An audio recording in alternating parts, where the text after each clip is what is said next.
रियासत तेलंगाना में आए दिन कांग्रेस की गुंडागर्दी में इजाफा हो रहा है।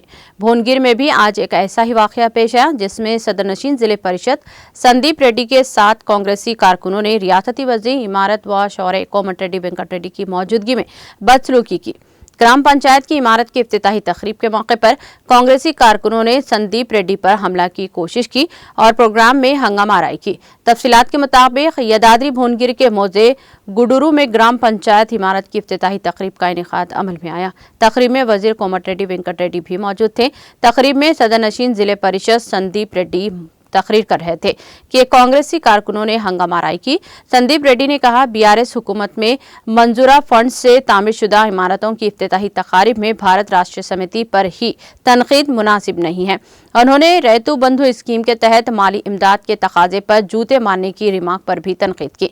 संदीप रेड्डी जब तकरीर कर रहे थे तब रियासती वजीर कोमटिरेड्डी वेंकट रेड्डी ने मदाखलत की और कहा कि माधु रेड्डी एक बड़े कायद थे, तहम इनके फर्जंद संदीप रेड्डी सियासत में बच्चे हैं और वो वार्ड मेंबर के ओहदों के भी काबिल नहीं हैं। उन्होंने संदीप रेड्डी के खिलाफ मुबैना तौर पर शख्सी रिमार्क्स किए। इस दौरान संदीप रेड्डी और कोमटिरेड्डी वेंकट रेड्डी के दरमियान बहस हुई। देखते ही देखते कांग्रेस के कारकुन शहनशीन पर पहुंच गए और संदीप रेड्डी के साथ बदसलूकी की और हंगामा बर्पा किया।